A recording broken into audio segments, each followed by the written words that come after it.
কিছুদিন আগে এক স্বঘোষিত ধর্মগুরুর একটি ভিডিও দেখছিলাম।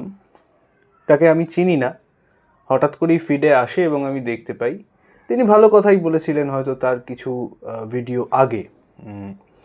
তিনি স্বামী বিবেকানন্দের কিছু কথা বলে তাকে ফলো করার কথা তার যারা শ্রোতা এবং ভক্তরা ছিল তাদেরকে বলছিলেন। তো এমতাবস্থায় একজন ভক্ত মহোদয় তিনি একটা দারুণ প্রশ্ন করলেন। তিনি প্রশ্ন করলেন যে আপনি যে এরকম স্বামী বিবেকানন্দের কিছু কথাকে ফলো করতে বলছেন, তা স্বামীজি তো মাছ মাংস খেতেন, নিরামিষ তো খেতেন না, তাতে যার খাদ্যাভ্যাস এত খারাপ তাকে কি ফলো করা উচিত? তো সেই উত্তরটাকে তিনি খুব সুন্দরভাবে দিলেন, সেই প্রশ্নটাকে তিনি খুব সুন্দরভাবে ডজ করলেন। তিনি বললেন, মানে ওই ধর্মগুরু বললেন যে দেখো ভাই, স্বামী বিবেকানন্দ একটি বাঙালি পরিবারে জন্মেছেন এবং বাঙালি পরিবারে বাঙালি মাত্রই তারা মাছ মাংস ইত্যাদি খেয়ে থাকে, মাছ খেয়ে থাকে, মাছের কথা উনি উল্লেখ করলেন যে মাছ খেয়ে থাকে।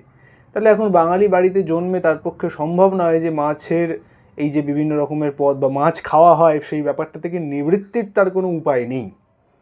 এখন তার যদি সত্যি সত্যি খাদ্যাভ্যাস খুব ভালো হতো তাহলে এই যে প্রায় 35, 36, 40 রকমের রোগে তিনি ভুগেছিলেন সেই সমস্ত নিশ্চয়ই হতো না যদি খাদ্যাভ্যাস ভালো থাকতো।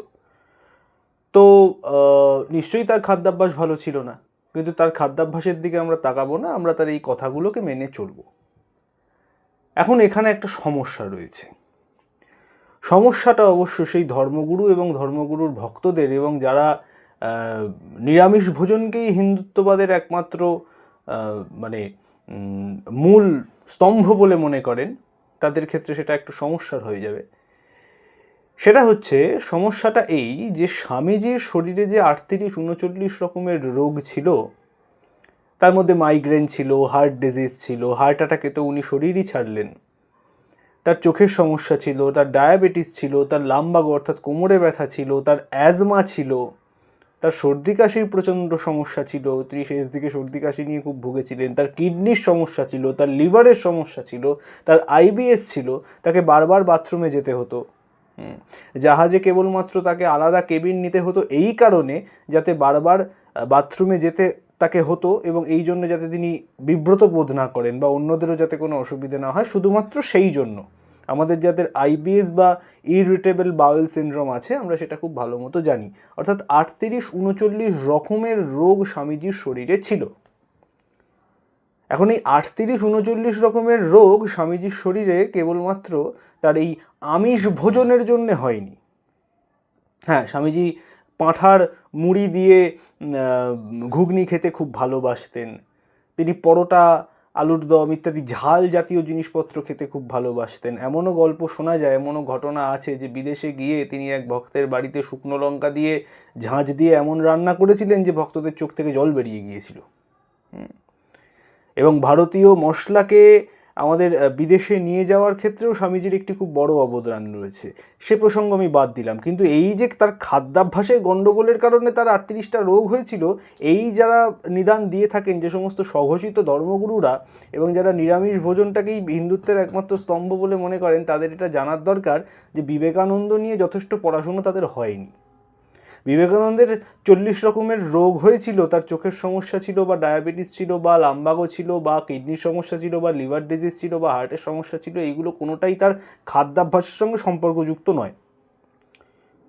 অতিরিক্ত পরিশ্রম এবং প্রবল খাটুনির জেরে দীর্ঘদিন অনাহার ক্লিষ্ট অবস্থায় থেকে ভারতবর্ষের জন্য, ভারতবর্ষের মানুষের জন্য কাজ করার জন্যে এবং বিভিন্ন রকম আবহাওয়ায়, কখনো প্রচণ্ড গরম, কখনো প্রচণ্ড ঠান্ডা, কোথাও প্রচণ্ড বৃষ্টি, এই সমস্ত কিছুর মধ্যে এক্সপোজড হওয়ার কারণে স্বামীজির এই রোগগুলো হয়েছিল। এখনকার মডার্ন রিসার্চ তারা বলছেন যে স্বামীজি 39 বছরে শরীর ছেড়েছিলেন এবং তার এই যে দীর্ঘ কর্মকাণ্ড সেটা উনি করেছিলেন মাত্র 5 বছরের মধ্যে।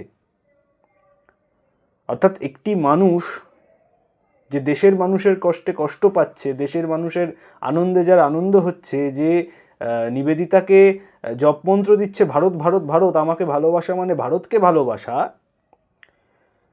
তার এই প্রবল খাটুনি এবং প্রবল পরিশ্রমের কারণে এবং অনাহার ক্লিষ্ট অবস্থায় দিনের পর দিন দিন যাপনের কারণে তার এই রোগগুলো হয়েছিল। নিরামিষ ভোজনের বা আমিষ ভোজনের জন্য তার এগুলো হয়নি। এবং স্বামীজির একটি কথা এখানে অত্যন্ত উল্লেখযোগ্য, আমাদের ধর্মের আজকে এই সিচুয়েশন সেটা বিধর্মীদের কারণে নয়, আমাদের ধর্মের এই অবস্থা হিন্দুদের নিজেদের জন্যে। স্বামীজি বলছেন যে আমাদের ধর্মটা পুরোটাই এখন আমিষ নিরামিষের উপরে গিয়ে দাঁড়িয়েছে। আমাদের ধর্মটা অত্যন্ত বিতর্ক হতে পারে এই কথা নিয়ে, আমাদের ধর্ম ভাতের হাঁড়ির মধ্যে ঢুকে পড়েছে। আরে ভাই, আপনাদের কৃষ্ণ, আপনাদের কালী, আপনাদের শিব, যাদের হাতে যাকেই আপনারা বিশ্বাস করেন না কেন, যাদের হাতে এই ত্রিভুবনের দায়িত্ব, তার কি খেয়ে দিয়ে কাজ নেই যে সে আপনার বা আমার মতো এতটাই মিন মাইন্ডেড যে তার মাথার মধ্যে খালি ঘুরবে যে আমার এই ভক্তটি আজকে নিরামিষ খেলো, আজকে একে একটু বেশি করে আশীর্বাদ করি, কালকে আমিষ খেলে আবার একটু পাপ দেব। এত বেকার তারা বসে নেই। ত্রিভুবনের দায়িত্ব নিয়ে তারা বসে আছেন। এই ত্রিভুবন পোষণকারী বা পোষণকারিনী তারা। আপনি এক টুকরো মাছ খেলেন না, দু টুকরো মাংস খেলেন, তাতে ঈশ্বরের কৃপা কমে যাবে না আপনার উপরে? এখন কথা হচ্ছে এই যে কেউ নিরামিষ পছন্দ করেন, করতেই পারেন, তাতে কোনো সমস্যা নেই। কেউ আমিষ পছন্দ করেন, করতেই পারেন, তাতেও কোনো সমস্যা নেই। নিরামিষ খাওয়াতেও কারোর কোনো সমস্যা নেই, আমিষ খাওয়াতেও কারোর কোনো সমস্যা নেই। আসল ধর্ম, স্বামীজি বলছেন, ধর্ম হচ্ছে কোনটা? ধর্ম হচ্ছে আমাদের চরিত্র গঠন করাই আসল ধর্ম। হ্যাঁ, যে আপনি বা আমি কেবলমাত্র ধূপ ঘুরিয়ে গেলাম বা প্রদীপ ঘুরিয়ে গেলাম, পুজো করে গেলাম, তাতে কোনো লাভ নেই। শুধুমাত্র প্রোটিন পাউডার খেয়ে কারোর মাসেল হয় না, তাকে ব্যায়াম করতে হয়। তো শুধুমাত্র ধূপ প্রদীপ ঘুরিয়ে দিলেই কারোর আধ্যাত্মিক উন্নতি হবে না। আধ্যাত্মিক উন্নতি একজন ভালো মানুষ, একজন আধ্যাত্মিক চেতনা সম্পন্ন মানুষের কাছে গেলে আমাদের প্রথম যে অভিব্যক্তিটি হয় যে মানুষটি ভালো, এই মানুষের সঙ্গে কথা বলে শান্তি পাওয়া যায়।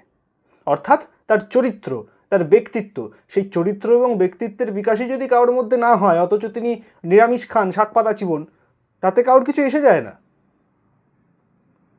ধর্মটা সুপ্ত অবস্থায় আছে আমাদের চরিত্র, আমাদের ব্যক্তিত্বের মধ্যে। স্বামীজি বলছেন যে character making, man making education. তো সেই ম্যান মেকিং এবং ক্যারেক্টার বিল্ডিংই যদি না হয়, তাতে আপনি নিরামিষই খান আর শাক পাতাই চিবোন আর মাছ মাংসই খান আর খাসির মাংসই খান, যাই খান না কেন, তাতে আলটিমেটলি কোনো লাভ নেই। তাতে না আপনার স্পিরিচুয়াল কোনো উন্নতি হবে, না দেশের কোনো উন্নতি হবে। কাজেই এই আমিষ নিরামিষের ধন্দে যারা রয়েছেন, তারা এটা থেকে বেরোন এবং বিবেকানন্দ চর্চাটা একটু ঠিকঠাক করে করার দরকার। যদি না করার কারোর মনে হয়, করবেন না। কিন্তু এই যে ভুল ব্যাখ্যা না, যে তার খাদ্যাভ্যাস ভুল ছিল বলে তার শরীর খারাপ, হ্যাঁ খাদ্যাভ্যাস তো অবশ্যই তার ভুল ছিল। আপনি একটা স্বাধীন ভারতবর্ষে দাঁড়িয়ে প্যান্ট শার্ট পরে, একটা দারুণ একটা বা একটা ক্রেতাদুরস্ত পোশাক পরে আপনি একটা ধর্মগুরু, স্বঘোষিত ধর্মগুরু হয়ে গেছেন, একটা এসি হল বুক করে আপনি ভক্ত সম্মেলন করছেন, তাতে কোনো সমস্যা নেই, করুন আপনি। কিন্তু আপনার এই ক্ষেত্রটা যিনি তৈরি করে দিয়ে গেছিলেন না, তিনি স্বামী বিবেকানন্দ। অবশ্যই তার খাদ্যাভ্যাসের গণ্ডগোল ছিল, গণ্ডগোল না থাকলে তো কেউ দিনের পর দিন না খেয়ে থাকতে পারে না। তো ফলত এই যে বিষয়টাকে খুব গোল গোল করে দেওয়া, যে ওনার খাদ্যাভ্যাসের গণ্ডগোল ছিল বলে ওনার এতগুলো রোগ হয়েছে, এই ধরনের কথাগুলো থেকে বিরত থাকার দরকার। যদি স্বামী বিবেকানন্দকে চর্চা করতে কারোর না ইচ্ছে হয়, তাহলে করার দরকার নেই। কিন্তু যদি করা হয়, সেটা যাতে ঠিক ঠিক করে করা হয়। সকলে ভালো থাকবেন, দেখা হবে পরের ভিডিওয়ে। জয় হিন্দ।